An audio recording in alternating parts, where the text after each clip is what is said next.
I should call the Harrisburg Commission to order at approximately 6:35. Commissioners, you received your August 2024 meeting minutes. Are there any changes, deletions, additions? If not, I'd like to get a motion for approval. Is there a second? Second. It's been moved and second for approval of the minutes as they are.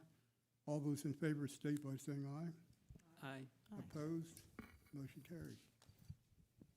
Under old business, the first item is a special exception application for 2743 North Front Street, which is zone RF, is filed by Justin Hershey with First Choice Home Buyers to establish a supportive housing facility on site. Are the applicants here? Jeff?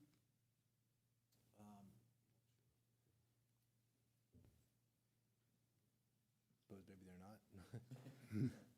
Well, we'll move on, and if they come in, I'll Sure. yeah. The second item is the preliminary land development plan for application for 1103 South Front Street. This is zone riverfront. It's filed by the Stephen Stiller's Tunnel to Towers Foundation, associated with the construction of transitional housing development featuring a 64-unit multifamily dwelling, including services for residents and 20 detached comfort homes. Jeff? I believe the commissioners reviewed this, or heard the review of this case and the discussion of the case at the September 4th meeting. The commissioners asked the applicants to go back out and hold a public meeting with members of the Shipoke Neighborhood Association, which I believe they've done. I don't have documentation on that, so I can't provide an update from the Planning Bureau's perspective, but perhaps the applicants can. Okay. Gentlemen, and Good evening. state your name and address. I'm Bruce Grossman from Caldwell and Kearns, 3631 North Front Street, Harrisburg, representing the applicant, the Stephen Siller Tunnel to Towers Foundation. Joining me is Gavin Maple. He can introduce himself. Gavin Naples, I'm Vice President of the Tunnel to Towers Foundation, 2361 Highland Boulevard, Staten Island, New York. Okay, is there anyone else that's going to be speaking? Betsy Davidson. Could you from- state your name and address? Sure. Betsy Davison. I'm with H. Edward Black and Associates in Harrisburg. Okay. First, Mr. Chairman, I'd like to make a request, a procedural request. The plan before you was labeled a preliminary plan, but it contains all of the information that would be in a combined preliminary final plan.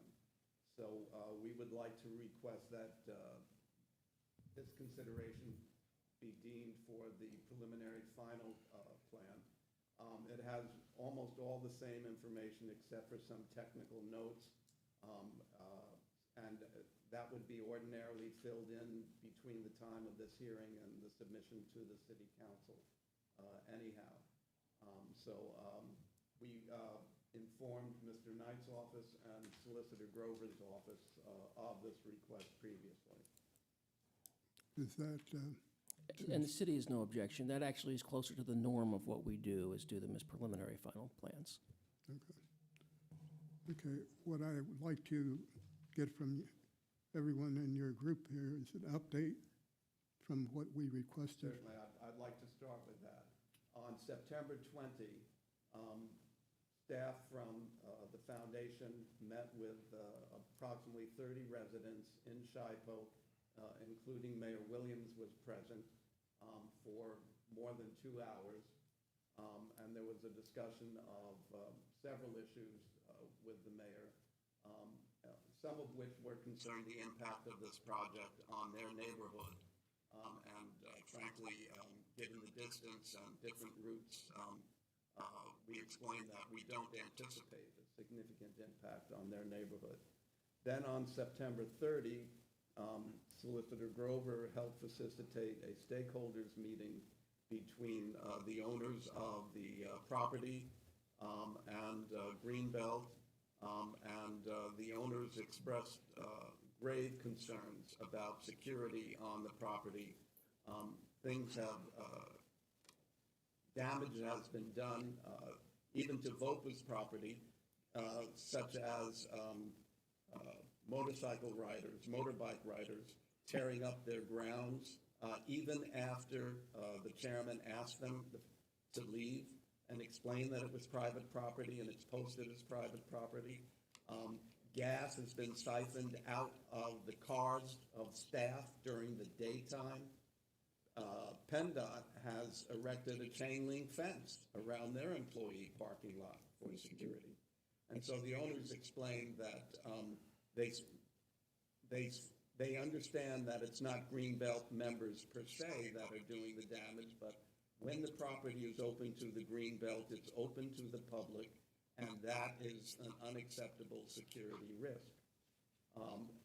The discussion then turned to possible alternatives, and we understand, and I'm sure Mr. Hill from Greenbelt will say more about other possible alternatives.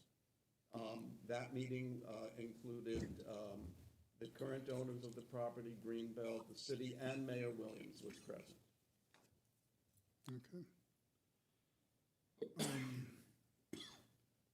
Commissioners, I don't know if I'll come back to you. I might have the public speak first. Okay. If the public is here and you have, you agree with the conditions of this project, and or if you don't agree with it, if you could stand and state your name and your address. And I'll start to my left. Is there anyone for this project or against this project? Could you stand and state your name and address?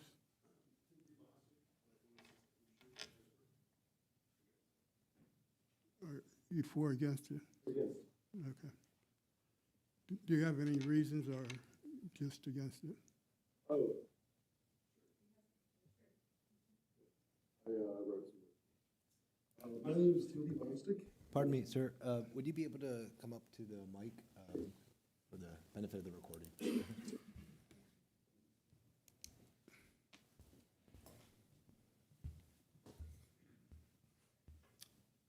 Hello, my name is Timothy Bostic. I'm a Harrisburg homeowner who lives about a block away from the Greenbelt, and I'm also a two-tour combat veteran of the Iraq War.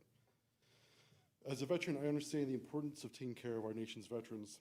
However, I don't believe that the Tunnel to Towers Foundation is acting in the best interests of Harrisburg and its citizens. I find their excuse that the proposed compromised location of the trail will rob veterans of their dignity and safety to be disingenuous and insulting. Veterans do not need to be hidden and sheltered away from their communities like pariahs. They need to be integrated into the communities. The Greenbelt is a major attraction for the city and can be used by the veterans of this proposed development. Tunnels to Towers should want to have a safe space for veterans to be part of the Harrisburg community. We want, as a veteran, I want safe housing for veterans, but I don't want the city to be robbed of something that's a gem of the city that's beloved by the whole city. Thank you. Is there anyone else to my left? Could you come to the microphone?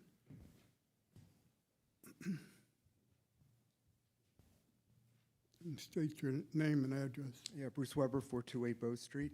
I don't have anything prepared, but there are moments when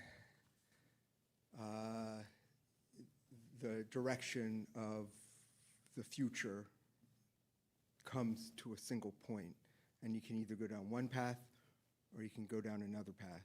Unfortunately, the future, is unknown, and it's only in hindsight that you know whether that path that you've chosen is correct or not. There is no question that this is one of those times. The Greenbelt is a gem, unique, and a asset of this city that once squandered and lost cannot and will not be regained. And the cascading consequences of that will be dire for economic development, for community, for recreation, for the civic life of Harrisburg. It is fundamental to our identity. And I understand the situation here, the issue of private property, the issue of access, the issue of safety, the issue of veterans' needs.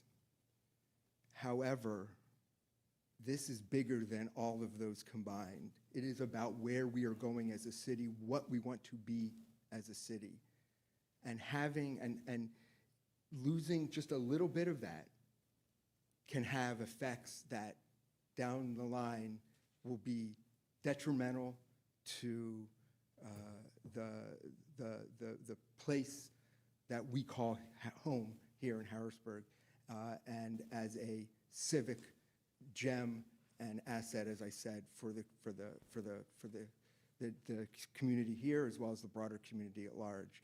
And squandering that has to be taken with careful consideration and should be tried to be preserved by any means necessary. There has to be a way to find compromise and a solution that works for everybody.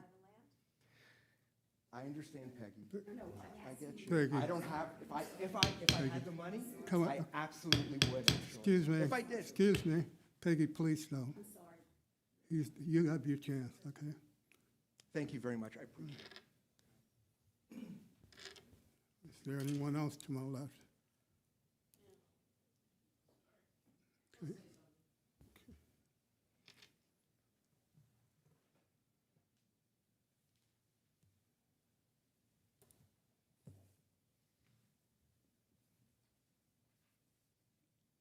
State your name and address. Mary Martindale, 722 Showers Street. I have no objection to tunnels to towers and their goals. And their distress at having gas siphoned and people destroying their property, I understand, because we have that too in Shipoke all the time. It's being part of the neighborhood. So you've got to find a way to deal with that without shutting yourself off from the rest of the neighborhood and the city. That's all. Thank you. Thank you. Anyone else to my left? If not, we'll go to the center.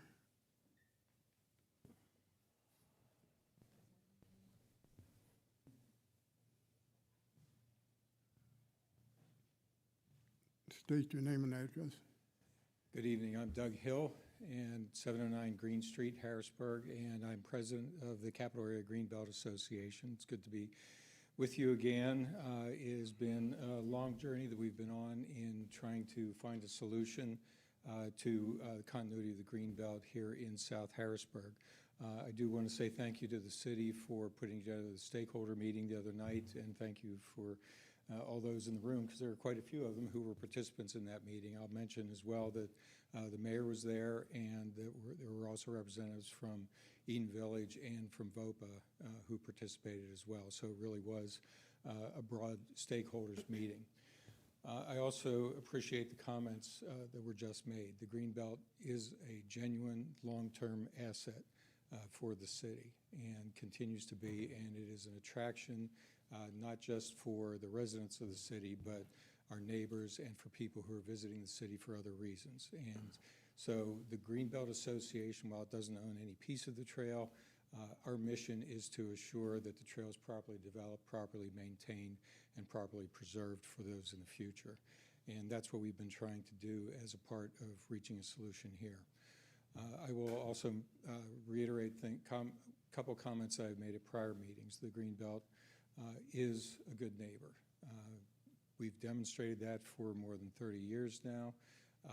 As many of you know, because I know many of you are users, the Greenbelt goes through literally every type of neighborhood in the city, every type of residential area. At one time, it passed through the grounds of the Dauphin County Nursing Home. It goes through historic properties. Parts of the trail go right past people's backyards and their gardens, and we don't get any complaints at all about the users. I do truly regret what's been happening with VOPA. I saw the video today of someone doing donuts on a motorcycle in their yard, and that is remarkably regrettable, and I can't begin to imagine the frustration that they're experiencing with those kinds of behaviors. And those kind of behaviors, frankly, have made our negotiations with Tunnel to Towers and with the property owner that much more difficult. And so the juncture where we find ourselves now is that we appear to be at a place where we cannot reach an accommodation on working the trail through the Tunnel to Towers property. In a different place and time, we may have been able to work that out, and maybe sometime in the future that might be something that's workable once they're in and established and it becomes a neighborhood again rather than a construction site. But that does not seem to be something for the immediate future. As a result, we had already been doing our due diligence in finding appropriate and safe routes for the trail. We've executed an agreement with an engineering firm, and we are exploring a number of different alternatives. I'm not in a position to describe where they are. We did talk about those a little bit at your last meeting in broadest terms. But what our objective is to find a way to ensure that the connection is there, that this continues to be a solid route that encircles the entirety of the city, that is available for public transportation, for recreational use, for the use of visitors, for the use of families and others, and that it is safe, that it is convenient, that it is environmentally sound, and is one that's going to be a credit to the city and a credit to coming generations. We have commitments from those here at the table that they will assist us in those reviews. We have commitments from the city as well. Very candidly, some of the alternatives that we're looking at are going to be considerably more expensive than had we been able to use some of the existing trail system that's been historic in South Harrisburg. But those are simply hurdles that we are going to have to overcome in the short term. But that's the situation where we find ourselves. I will also reiterate comments that we've made previously. We were supportive and continue to be supportive of VOPA. We have expressed that support for Tunnel to Towers, and we have expressed that support for Eden Village because they are uses with varying approaches to veterans and homelessness that we think are important to the fabric of this community and to help the community in many ways. So I do appreciate the consideration that you've been giving us in each step of this process, and we will be happy to work with you and be happy to answer any questions. Okay, thank you. Is there anyone else? Come to the microphone.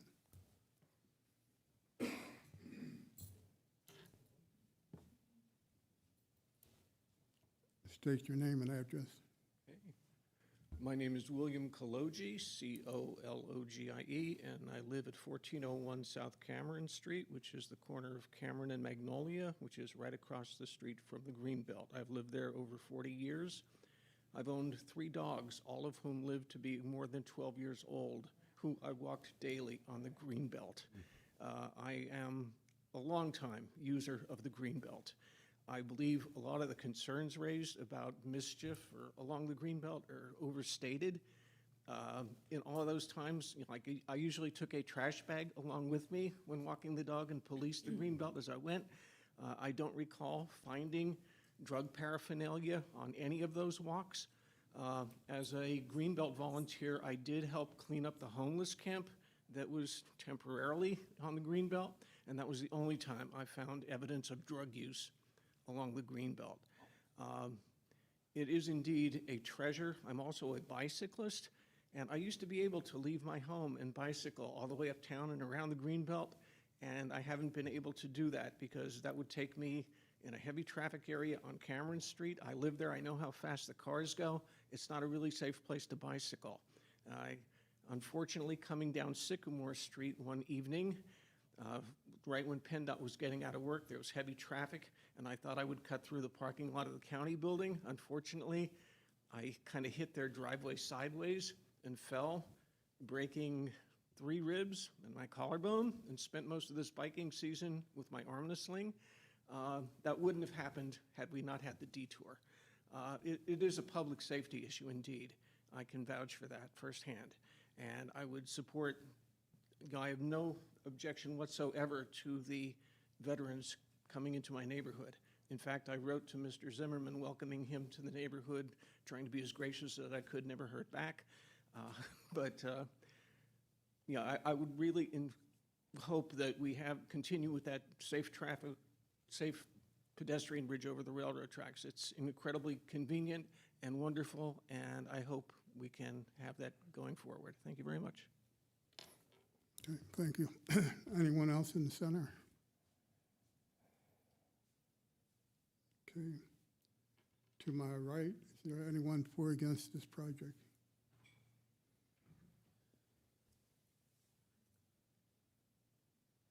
Could you state your name and address?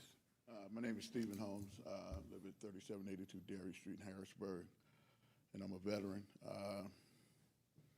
I've listened to basically all the different sides and different things that folks are trying to do. And yes, I am biased toward the veterans. I mean, we're looking at housing over 100 veterans to change their lives, men and women that have did everything this country has asked them to do. And to be able to support the Tunnel for Towers is a major accomplishment for me.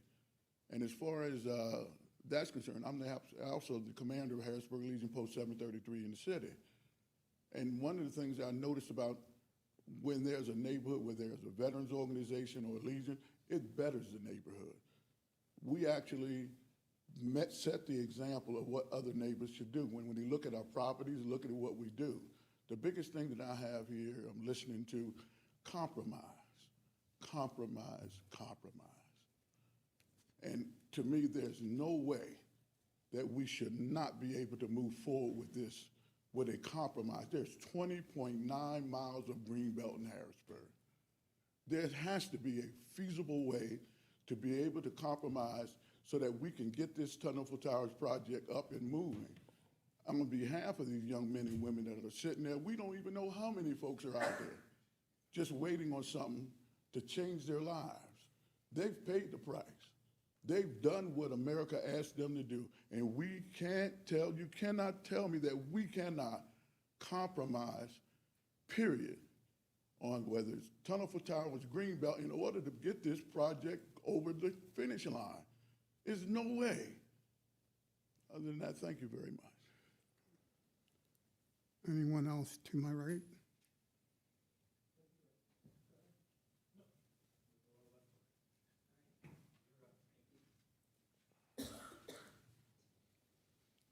State your name and address. My name is Ken Stambaugh. I'm 1696 Britannia Court in Harrisburg. I'm a retired Army attack helicopter pilot. I'm currently serving as the Dauphin County Commander of the American Legion, representing over 5,000 households. I'm also representing the 19th District of Lebanon County, Cumberland County, and Dauphin County, encompassing over 9,000 households. I'd like to thank everybody for what they're doing. I was very pleased to hear the willingness to compromise and continue the work of the Greenbelt. I grew up along the Greenbelt out on Dairy Street. And thank you. That's all I'm going to say. This is deeply appreciated.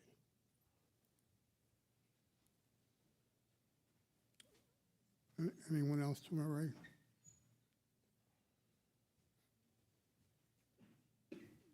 State your name and address. John Hickey, 3901 Pam A. Drive, Mechanicsburg, Pennsylvania. I am a member of the Veterans Outreach of Pennsylvania Board, and I wanted to say, as an organization, we do support this project. I've spoken in support of it before. What we are doing at VOPA is really sort of an intensive on-site therapy program. I'm pleased to tell you tonight that we've already had 2 folks go through our first phase. We have a 4-phase program, and after 90 days, one of them was able to reconcile with their family and move back home, and another one has found an apartment and is job seeking. He prepared a resume, did those other things. So our program it's very baby steps now at the beginning, but we've already had some success. We view the Tunnel to Towers project as another outlet. Once our folks get well enough to move to that next phase of living more independently outside of the group therapy that we provide, we view that as something that would be very beneficial to the city, and we look forward to having them as neighbors. To address some of the other things that were said tonight, we also appreciate what has gone on, but I will tell you, when we talk about safety and security, it's not a question of whether the folks that use the Greenbelt, the majority of the folks that use the Greenbelt are doing so, particularly the Greenbelt members. Mr. Hill, and they've marked it, they've said where you're supposed to turn around and not come back on private property, but we have had fairly persistent and insistent trespassing even during the construction phase. People that are mad, people that expressed frustration, and the folks that we are serving are very vulnerable population. These are folks that have substance use disorder, they've got PTSD. There's a lot of things going on. So I understand that you say you want to integrate those folks back in. They're not ready for that yet, or they wouldn't be living outside. So we do feel that it's a safety issue for us, and I do appreciate, we had a long discussion with Mr. Hill before the meeting, the thinking that's gone into some of the alternative plans that are being proposed, and I hope that we'll remove the conditions that have been earlier proposed for this approval. Thanks. Okay, I'm going to go, okay. State your name and address. Yep, I'm Ed Jarrock at 1521 North 2nd Street in Harrisburg. I attended last month's meeting. I did attend the Shipoke meeting, which I thought was very nice. For the record, I'll just share, and I'm not speaking for the Shipoke people since I live in Midtown. I think the meeting was an hour of actual public meeting, and then I think, most people left, and there was, I'm sure, continuing conversation.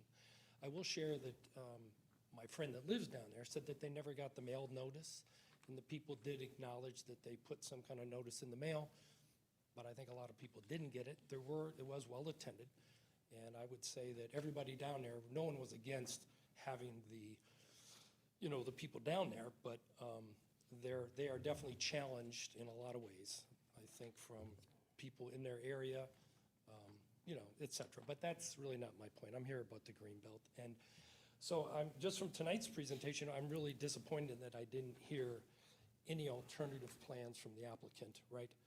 That I think people said, hey, we'd like to have it go this way. In fact, the planning director last month had, I think it was option 1, laid out a plan. There's been no plan on impact to say, hey, if we follow what the city wants to do, we're going to be able to only serve fewer people or whatever. And so I'm not a lawyer, I'm not an engineer, but I did a little Googling and ChatGPT, and I really think you guys should recommend to City Council exploring the use of eminent domain. What I've read is that eminent domain can be used for public good. It's usually used for roads and bridges and forms of transportation. And I think in this case, and I want to be very clear, that the seller does get compensated. So that's all I know about it, but I think you guys represent the people, and I understand you make a recommendation to City Council, and I think you would recommend, I hope you recommend to City Council they explore that. It may help with some of these negotiations. It may level the playing field. I mean, right now, I get it. Everyone acknowledges in the Greenbelt they're not an owner, but they've said they don't have a legal leg to stand on, right? But you do have a leg to stand on. You can step up for all the people, because I've myself have talking about 10 people just socially that I know. And when you say they're going to reroute all this, everybody, their jaw drops, okay? No one's against the veterans, but this is really a big issue. So I hope you can explore or recommend to City Council that they explore eminent domain so we can support the planning director's original option number 1. Thank you. Is there anyone else to my right? Okay. Peggy? I did not speak earlier. May I speak now? I wish you would, but yes, you can.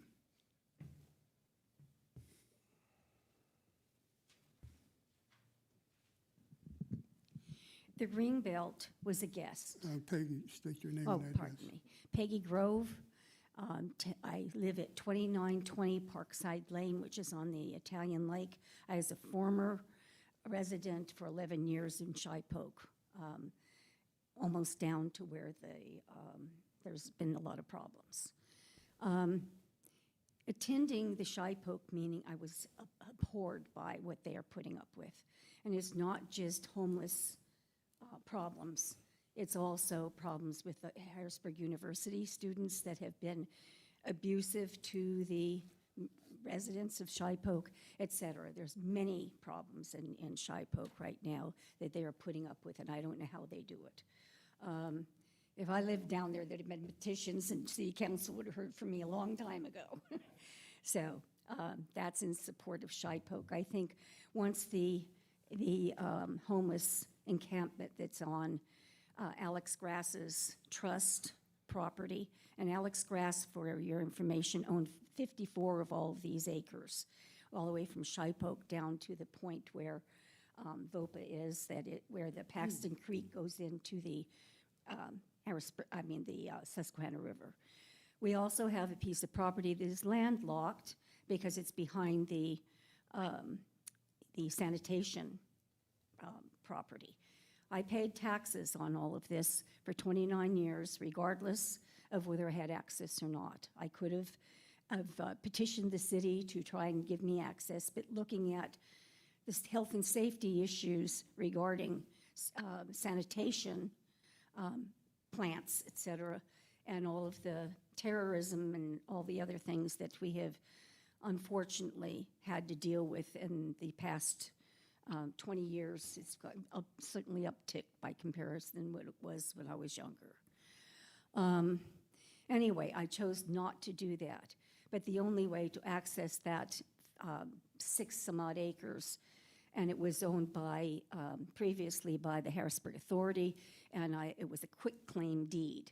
So I talked VOPA into taking that along with the rest of this, and I told them I'd buy them some rowboats and that they can do sustainable gardens, perhaps grow vegetables, et cetera, in the future, or make a place of a timeout maybe for someone that just couldn't live at all within the structure that they have with the tiny houses, but they'll use the land in some manner or another. And I told them I'd buy the rowboats. So just a funny aside. Greenbelt wanted to use the riverside.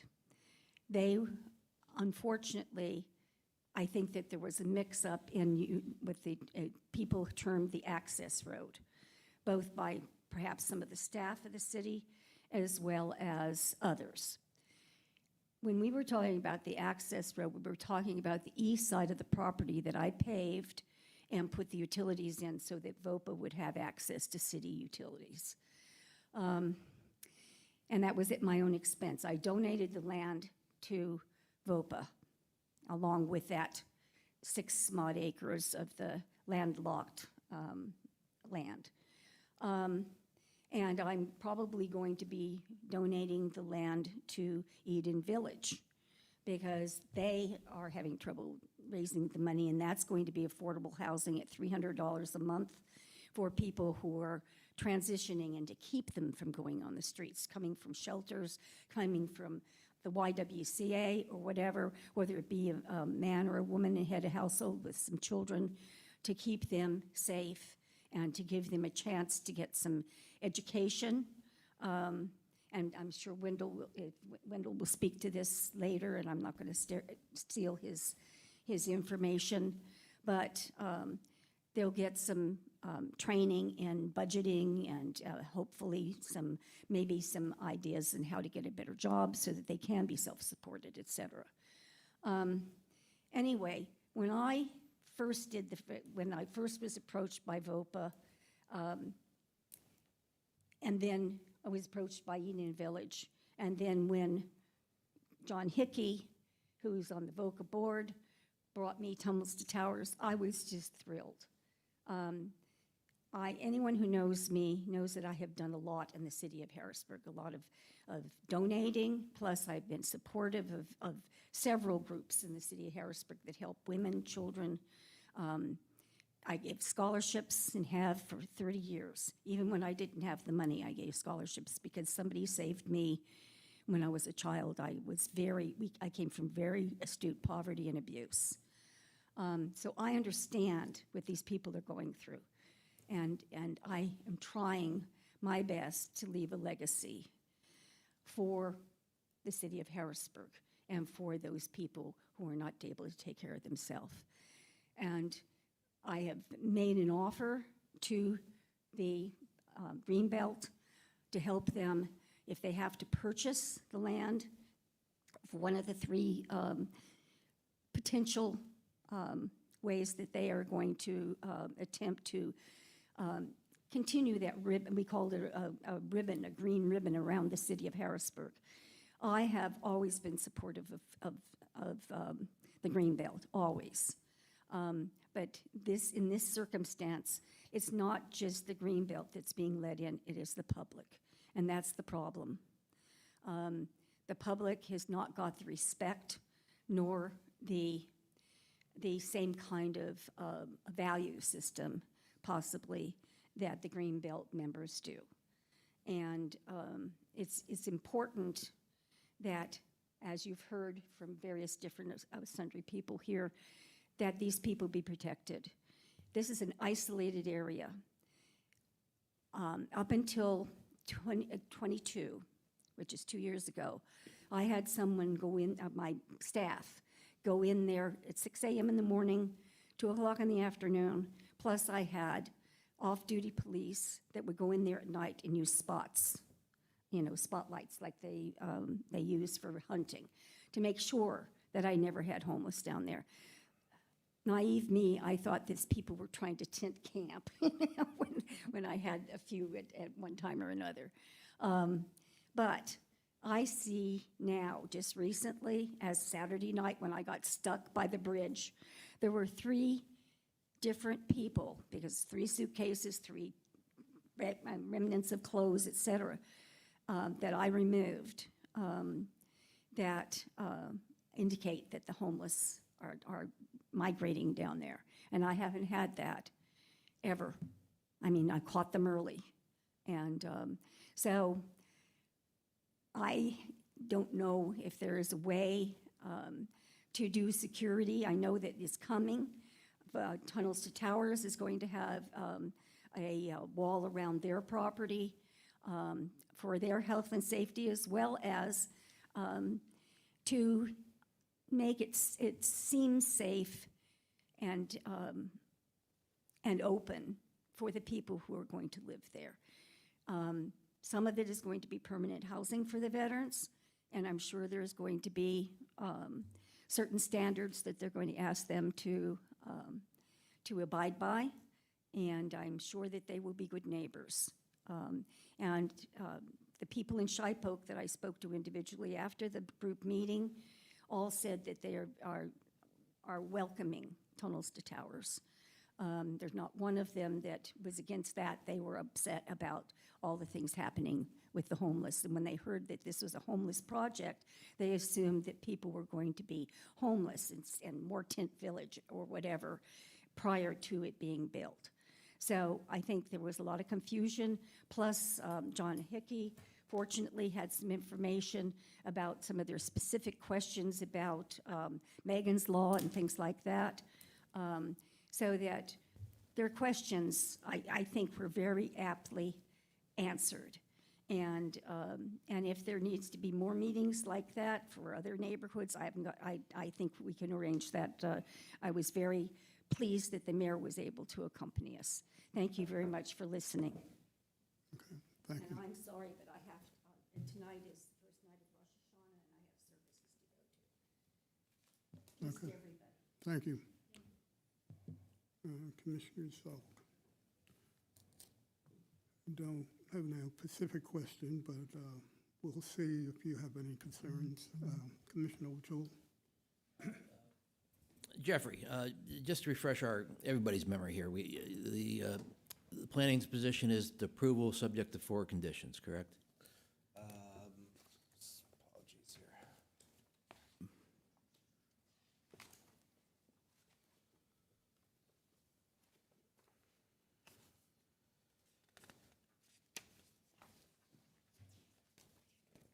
Yes. Okay, and we're, the applicant's in agreement with the first 3 of the Yes.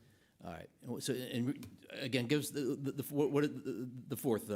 fourth condition, which is the bone of contention here. Yes, so the fourth condition, as referenced in the Planning Bureau's case report, was that the project will accommodate a relocated footprint of the capital area greenbelt, including the removal of the proposed vehicular gate and fence across the existing connection to the greenbelt where the emergency access road along the western portion of the site. And to be clear, that is the emergency access road that the Planning Bureau has referred to. Intersect where the access road along the western portion of the site intersects with the Dauphin County General Authority property. And then based on the proposed site design, the greenbelt could be accommodated across the southern boundary of the property, connecting the existing bridge over the railroad tracks to the emergency access road along the western boundary of the property. All right. Yeah, I have nothing further to add. I mean, we went through this last week, or last month, and apparently nothing's has changed, so I have nothing to add. Okay. Commissioner Reed, Oh, I have no questions. Commissioner Murray.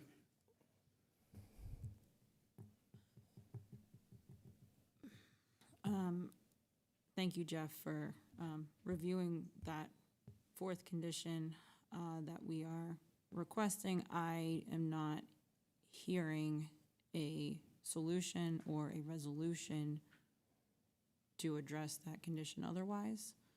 I'm also not hearing a solution to move forward with that condition.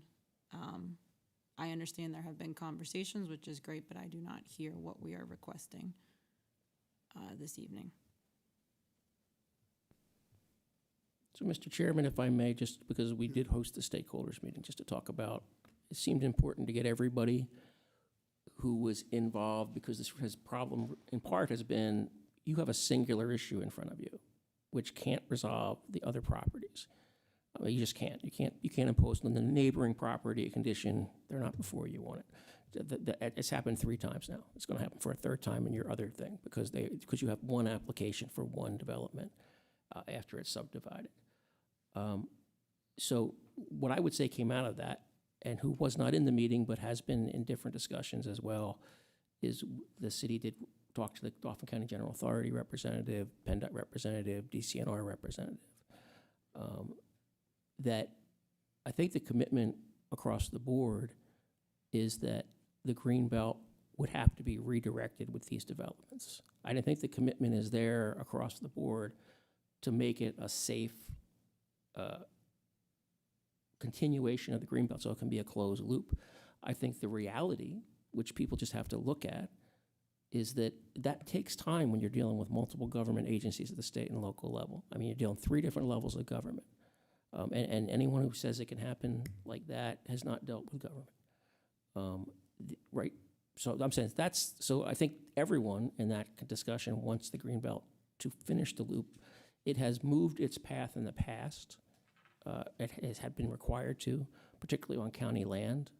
And it's been an evolving issue. If you remember the original presentation, it was originally conceived 100 years ago. It was reinvigorated in 1990 as the current association to bring back things that were lost. And this is not a recommendation. The city did not come into this meeting that they've had. They simply asked that everyone basically state what the needs of their particular organization was, their particular entity, trying to come to, the city tries not to see this as veterans housings versus the Greenbelt. I mean, because both are of value to the city of Harrisburg, the people that live here, and the housing is a very real issue for the city. The homeless issue that is down there, frankly, is completely separate and a whole different problem.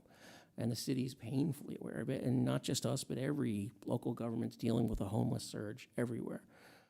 And we are in constant meetings with the state and the county trying to find solutions to those problems. This won't solve those problems, right? It just won't. That's a different issue. People going onto people's properties. What's that?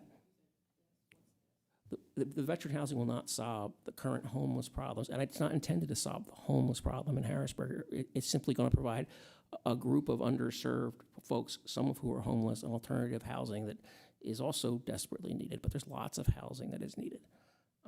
So the question is if everyone's able to basically take the long view. I mean, because it is the long view versus the short view. I mean, the long view is Both things are of value. Both things have to somehow move forward. Housing has to happen. And this is one, the second of third for this particular one, and far from the last one that has to happen to provide housing. And the Greenbelt has to continue. Both things are real. The reality is the city has no appropriation for a public taking, which is eminent domain, right? And that's what would have to happen to take private property. But there is, as I heard it, a commitment from Ms. Grove to contribute to them having an alternative path.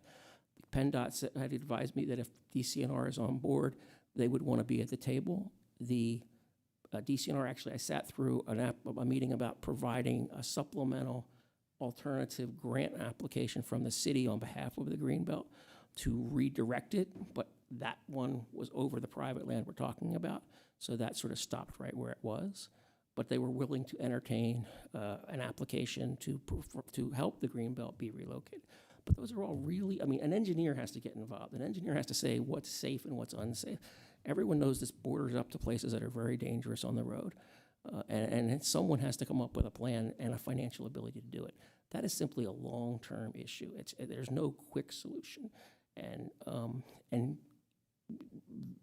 allowing or not allowing will not change that reality. It's a long-term problem, but one that is, I think people are committed to continue to fix, I mean, over time. But I just give you that as the benefit of at least what I took out of that meeting of all of those people. I don't think anyone was there in bad faith. I don't think anyone was there unaware of each other's needs. It was just really just trying to solve a problem where people, as Mr. Weber said, it's a point where it seems there's two different issues and the path has to be picked. I would suggest that there's not just one path. I would suggest that alternatives are available. They're just going to take time. So I have two questions to follow up on that. Is there, so out of the meeting, I'll direct these questions maybe towards the city. Out of the meetings that have occurred since our last discussion on this project till now, and of the conversations that have been had, is there anything in writing at this point in time around the solutions that were being talked about for the Greenbelt? Is there anything in writing? There is not, and I don't think there can be, because it also involves other property owners that have to be negotiated with as well. I mean, I think that's one of the realities. But you stated that there's been multiple people that are making claims and good faith efforts that they will make a monetary contribution, or that they will be involved on a safety evaluation or a grant, assistance. It's not in writing. These are discussions. Is there a possibility to create a document, like an interorganizational document? Not in Can any. the Greenbelt facilitate an agreement document? Again, I think that's long-term. That's not short-term. I understand that. Right. I'm asking the question because if something is not put in writing and a solution is not actually in concrete, I don't see this. You're forcing us to make a decision based on just what we're being told, but we're not actually seeing real viable solutions here in writing or real agreements in place. And you're right, we are at a pivotal moment here of having to pick one and sacrifice another. I don't want to have to sacrifice either thing here. I'm with you, 100%. What I can tell you in terms of the history of the city with the Greenbelt is there have been many, many agreements over the years as different stages of it happened. It's been pretty routine, but they're all unique from each other because each piece of the development is unique from each other. So to me, it's sort of part of the routine of when these things move along. I mean, the project they've been doing to improve the Greenbelt in the last 4 years, it brought 5 or 6 different granting agencies together, but that was a long, separate process that had to be put united. There's no one thing that can make it happen. So I guess the question is there any reason to believe that can't continue to happen? I mean, because that is how the Greenbelt has developed, slowly, piece by piece, by very good-hearted, committed people who stay here and stay going to agencies and do the lobbying to get the funding. And frankly, it is the Greenbelt people who've done it. The city has come along with it all the way. But that has not changed under 4 different administrations. I mean, that has been how the Greenbelt has stayed here and been built. And I think it is. I believe people have to have faith in the long term that people of good faith can still accomplish things together. And I realize people would like something in writing. This scenario doesn't make that possible because we're talking lands being divided to 3 separate owners, all have contingents on buying and building. And there's an existing owner on top of that, and there's no way to do that, and then get a county board to vote on the one side and get PennDOT to commit on the other side. I mean, there's simply, there's a highway that requires a highway occupancy permit on the other end of this place. So I don't think anyone who works in this field can say, you can tell you what the solution is, but agreement after agreement has been arrived at over the years. I can't guarantee anything. I don't intend to guarantee anything. I'm just telling you, I don't think the city sees it as one or the other can exist. I think that both need to exist, and then the city has a job to do to make them work. I mean, and I think everybody who's rowing the boat is in that same place. As a cynical old man, I still have optimism on a few things in life. So That is surprising. Well said, Neil. So you're saying you're on board. I don't know. Joe? I have a clarifying question. Because I really feel what Commissioner Merrick was saying, that we're just sort of being told stuff. I know last time there were visual depictions of various things regarding this particular parcel of land and alternatives. Are the other alternatives that we hope would happen in the good faith, further efforts of these parties that are before us, and it sounds like other property owners who are not, do those alternatives involve this parcel of land? No. Okay, so it would be rerouting the greenbelt onto other things so if this approval goes through, a build of these many tiny homes would not sort of then change the equities of the situation where we already built all this stuff and now we're trying to change something going through this land. Right. I mean, that's the thing. I mean, as I understood coming out of that meeting, these parcels of land were not going to be where the path was. An alternative to the path would be made, and with very clear discussions about safety, about line of sight, about what would and won't work, and people willing to say, while that might sound like a good idea, that isn't safe. You may think it's safe, but those kind of discussions actually have to happen in real time with people who are trained to come up with the path and do the work. I mean, and so it's not really something we can speculate about what is the best one, but there's going to be even more than one option. It's just you got to do the work to get to that option. Thank you. And that truly was a clarifying question. I share all the concerns about just the basic lack of any control or anything in writing that we would have after this point. But what it sounds like these alternatives do not involve this piece of land. So that was my question.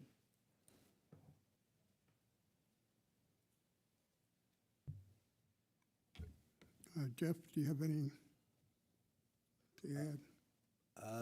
Not really. In the interest of future me, who will be writing these meeting minutes, I'll try and keep it short and just say that I do not believe the Greenbelt and this project or the following project for Eden Village are mutually exclusive things.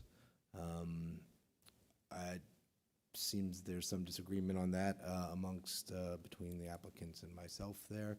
But my goal at the end of the day is to ensure the implementation and effectuation of the city's regulatory documents, including the zoning code, which includes the completion of the Greenbelt among its community development objectives in section 7-301.4, and the comprehensive plan in which the Greenbelt is pretty prominent throughout. And so, I just want to see the preservation of the Greenbelt at the end of the day in the safest and most enjoyable manner for every member of the public, including the future residents of these projects. Okay, thanks, Jeff. Commissioners, I know this is difficult to come up with anything on this project, but and I know we're for both the Greenbelt, and as I said last time, as a veteran myself, definitely for the Veterans Project. But we got to vote on what's in front of us. And I'd like to get a motion. All right. All right, let's, what I'll do is I'll make a motion that we approve it, subject only to the first three and not to the fourth condition. Is there a second?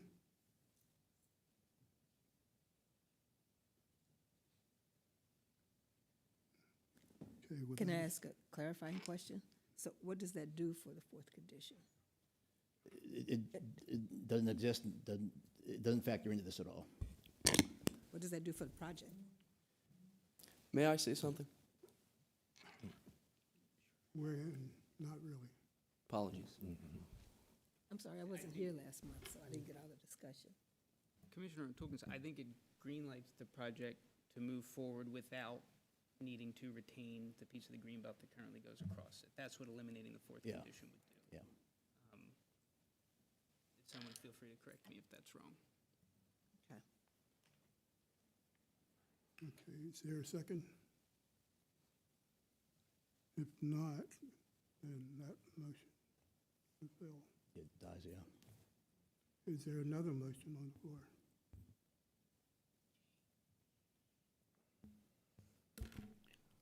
I'll make a motion to approve the preliminary final land development plan with all four conditions noted. Is there a second on that motion? I'll second that. It's been moved and second for approval of the project with the, all four conditions. Yeah. Yes, keeping all four that was originally on the review.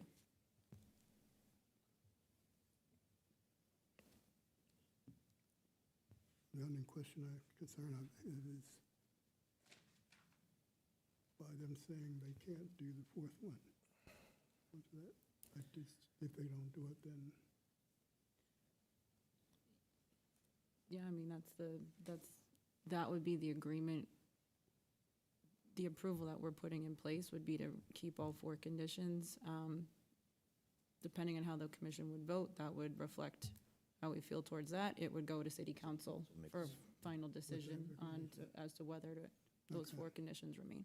okay, commissioners, you heard the motion, and with the second, all those in favor state by saying aye. Aye. Aye. All those opposed? And abstentions, motion carried.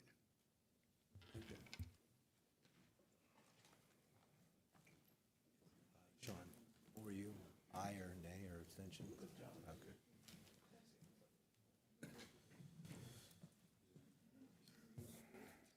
Okay. Public agreed and the city stopped. Thank you very much.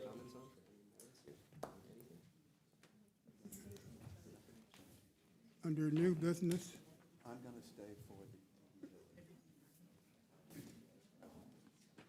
and then Lou's going to be over to, okay, safe driving.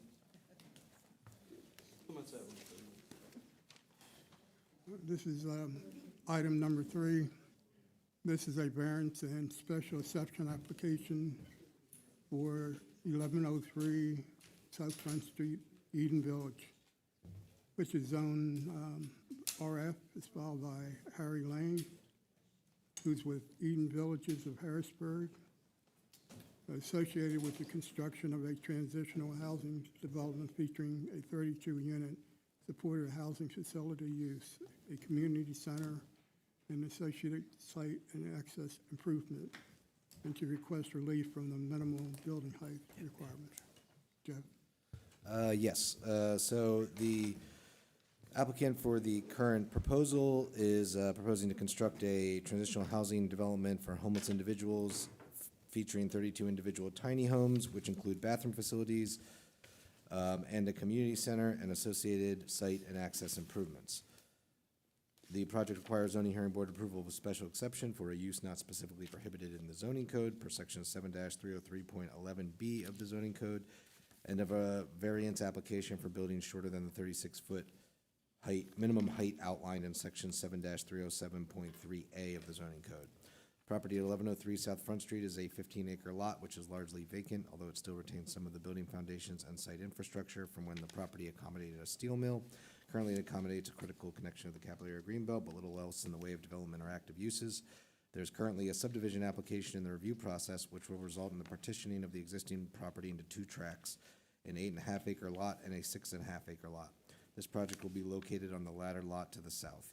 The property is bounded by the property at 1101 South Front Street to the south, or to the north, railroad tracks to the east, the property at 1105 South Front Street to the south, and the Susquehanna River to the west. The Planning Bureau staff recommends the request be approved with the following conditions. If granted zoning approval to move forward with the project as proposed, the applicant shall submit a land development plan for approval from the Planning Commission and City Council. The applicant should ensure that the tiny homes will be ADA compliant to ensure that they're able to accommodate as much of the population as possible. And just to be clear, I'm not quite sure based on the elevation plans of the tiny homes whether that's the intent, but it looked like there was a slight step up, so I just wanted to add that as a condition in case that was not being proposed. The applicant should coordinate with the Capital Area Greenbelt Association and T2T regarding the retention of the greenbelt across the property. This will retain a recreational amenity for the community at large and will provide a walking, biking route for residents to connect to the surrounding community and the city overall. As the applicant notes, many will not own vehicles. Based on the proposed site design, the Planning Bureau notes that the site can accommodate the greenbelt in the northeastern corner of the property, connecting the existing bridge of the railroad tracks to a future alignment to the north. The Planning Bureau recommends that the applicant install the required bicycle parking near the main entrance and be sheltered for the benefit of staff and volunteers. Residents of the tiny homes can store the bikes in their units. When I say the main entrance, that should be to the community center. And then finally, the Planning Bureau recommends that the applicant coordinate with the city arborist regarding required landscaping and trees on site and consider installing native plants and pollinator plants in landscaped areas throughout the site generally, and more specifically around the proposed stormwater detention basins. Planning Bureau staff recommends the request be approved for the following reasons. The proposed project will meet a critical need, housing for homeless individuals, will provide units with full bathroom and kitchen facilities that improve their standard of living, and will further development of a housing typology that has been proposed and completed for other sites in the immediate area. The project represents a continuation of recent development projects in this area intended to provide accommodations and services for those experiencing homelessness. And finally, if the recommended conditions of approval are adopted, the proposed project will result in improvements to the site that will provide benefits to the greater public welfare, including formalized access for greenbelt users, improved trail conditions, and maintenance of existing natural and ecological buffers. Thank you, Jeff. Could you state your name, address, and relationship to the project? Start with. Wendell Hoover, 1500 Smokehouse Lane, Harrisburg. I'm on the board at Eden Village. Corey Lane, 4605 Fargo in Harrisburg. I'm the president of the board. Josh Weidler with BL Companies. We're the civil engineer for this project. Okay. Gentlemen heard the report with the conditions. Are you acceptable of those conditions? Yes, and yes, we've looked at the conditions and we find them acceptable. Okay. We will continue to work with T&T and partner with them. Did you want to add anything to the report? The report says transitional or permanent housing. Okay. We have similar concerns as T&T, but we will continue to partner with the group. Yeah, you have to use the mic. Yeah, we will continue to work with T2T. We have similar concerns, and we're not transitional, we're permanent housing. And my apologies for the inaccuracy in that.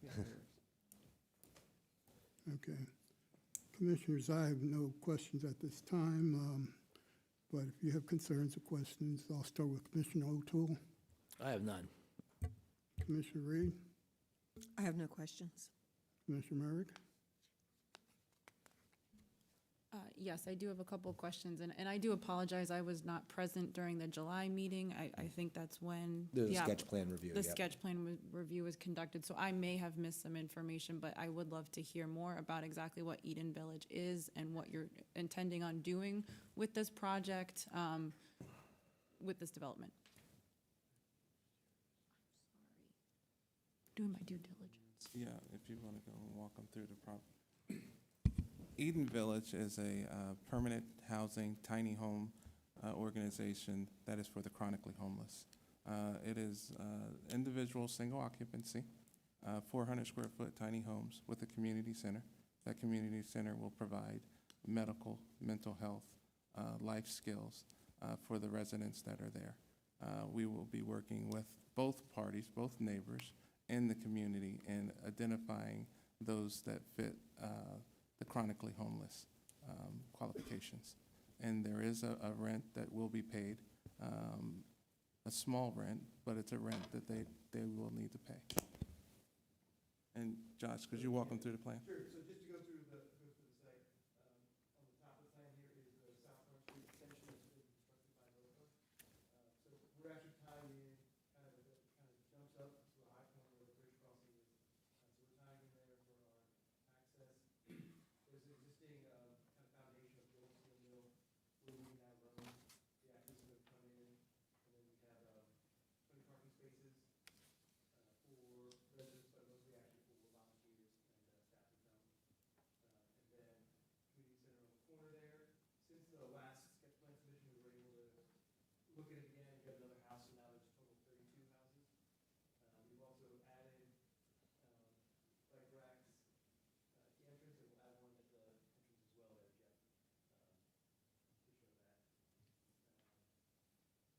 The site for access, so vehicles coming in and maintenance vehicles, they can come in and park here. If necessary, we have the site is fenced in, but we have access on the side here for maintenance vehicles, that kind of thing. Additionally, it's a kind of a secondary roundabout option for emergency vehicles to be able to get to the emergency access lane on the west side of the site.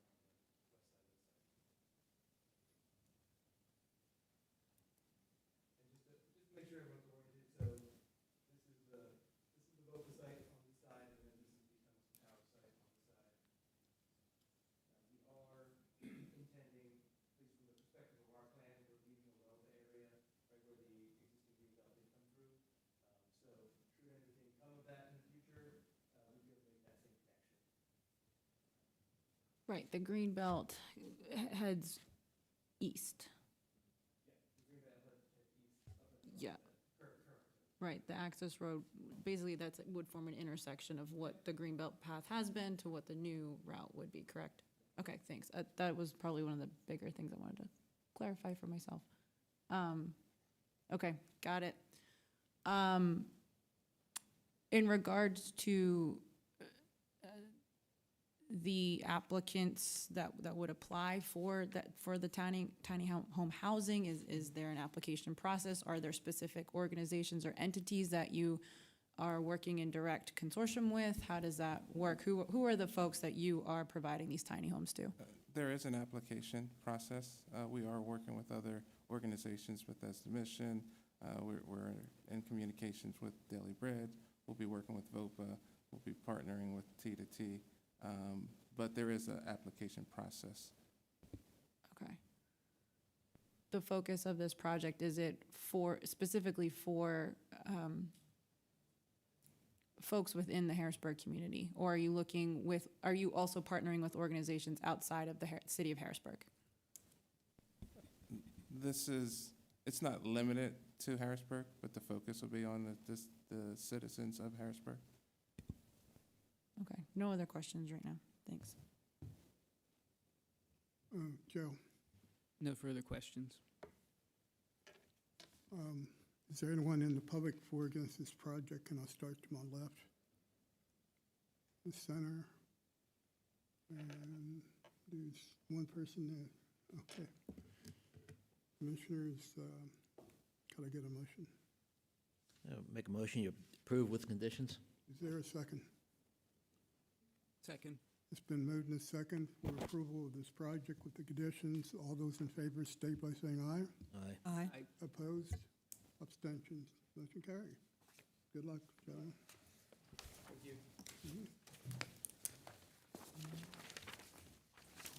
Thank you. Thank you.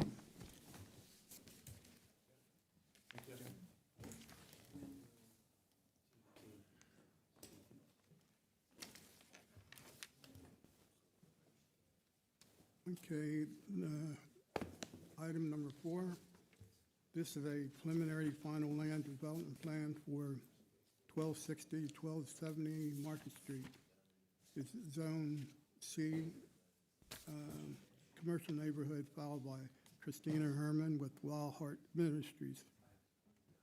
This is to consolidate the 5 parcels comprising the project site and develop a new mixed-use building with 13 residential units, 4,875 square feet of commercial space, and associated site and access improvements.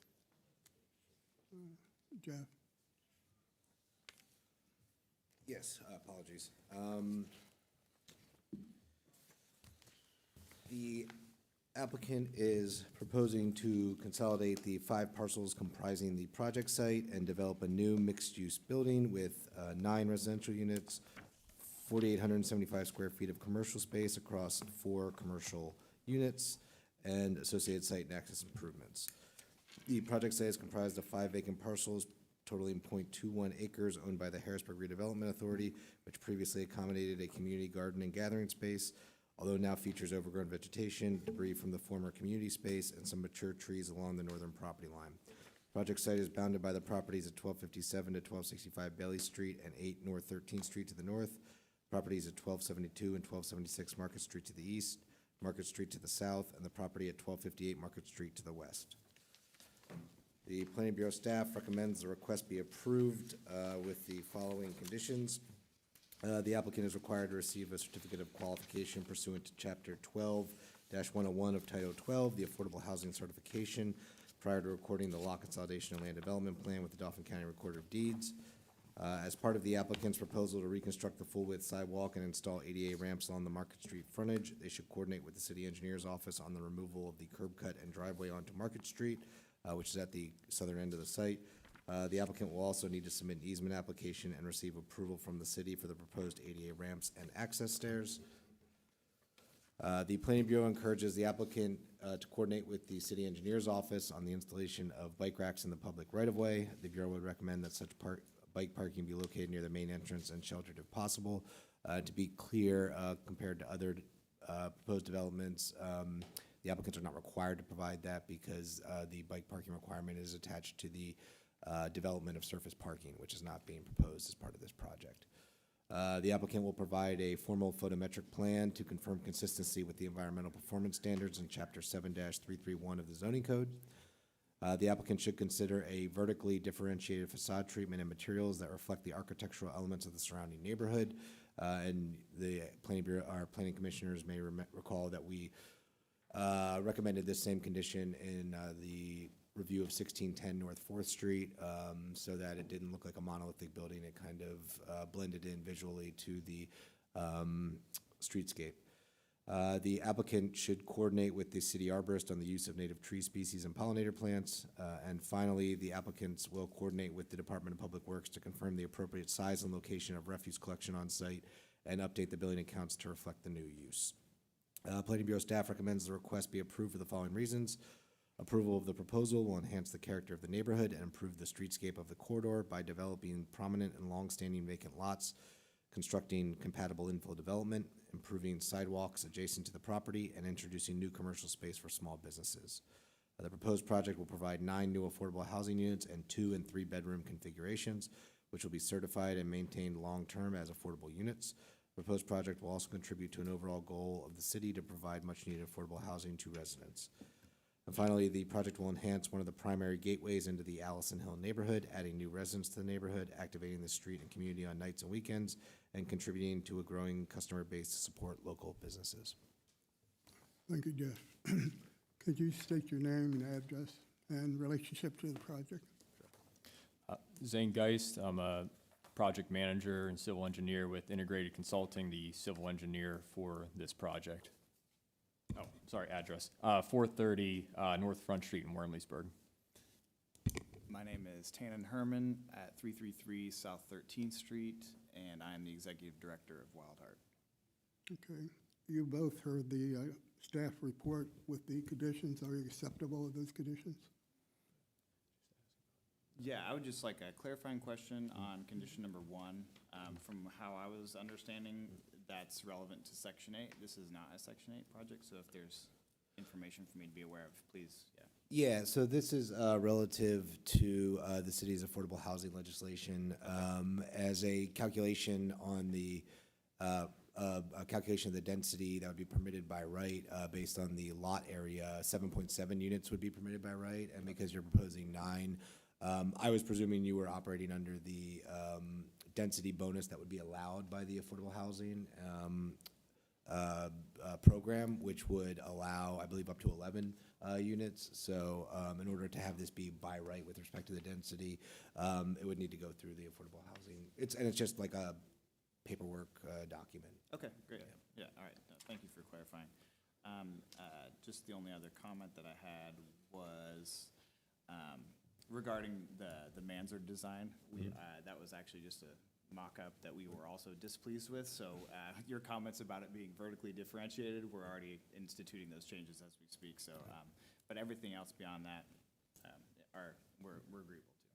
Yeah, I'll make a note about, for the trash collection too, that was something that we briefly discussed with the project team, and that would be something we'd use individual receptacles for that, because one, the lack of space, as you can see it, we're pretty tight on space here, really maximizing what we have available with the development. So there's not really room for a dumpster space. We really want to encourage public use of a dumpster in this area either. So to us, it'd be probably best that we would address that by having individual receptacles for the different units there out along the street. So, but other than that, yeah, we don't have any objections to any of the conditions. We're working on the lighting plan. We didn't have that quite ready yet by the time we were submitting for land development. We wanted to get through start the approvals process, but we do have the MEP staff that are working on a exterior lighting around the building. So we will have that ahead of,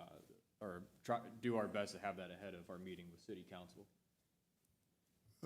Maybe you could give a quick overview of the project and the outline. Yes, no, absolutely.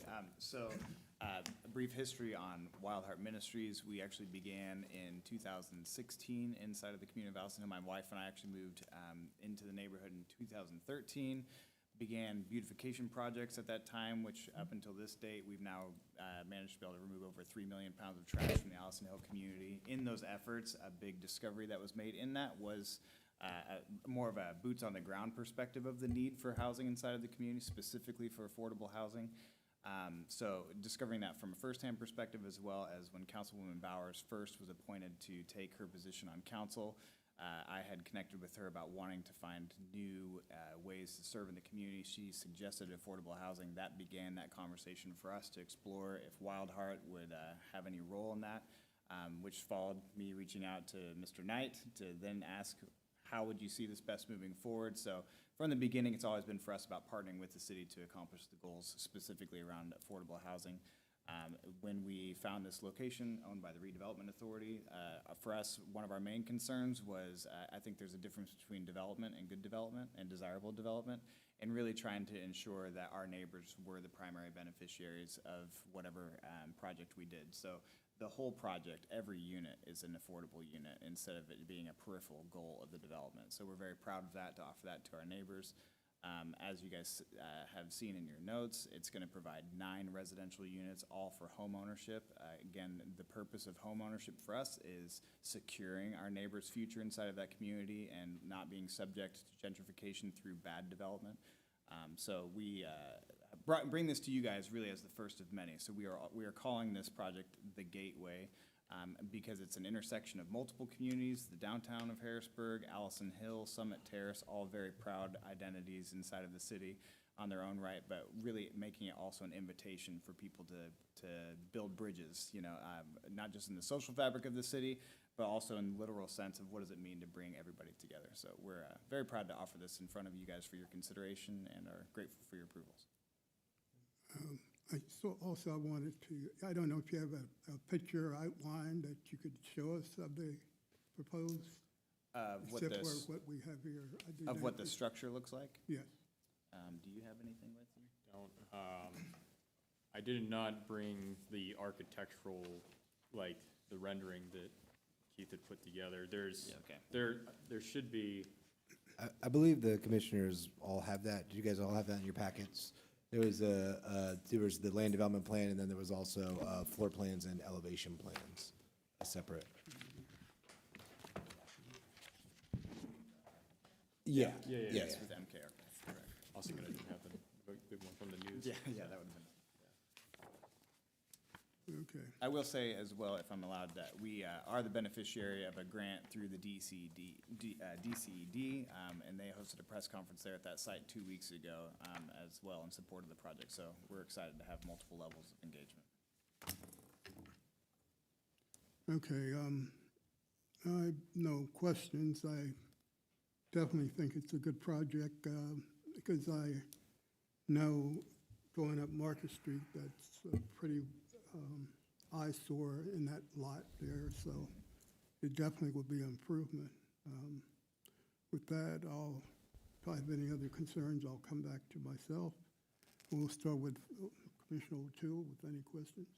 Yeah, not really a question, but no, I think it's a great project, all in favor of it. I mean, God, for 25, 30 years, nothing was happening on Allison Hill. And I think the Mulder Street, I don't even know if you consider that Allison Hill, but that's the first time since I've been to Harrisburg I've seen any development there. And now TLC is just wrapping up their first phase, I think, of the Cornerstone. And I know of a couple other projects coming, so I think it's great.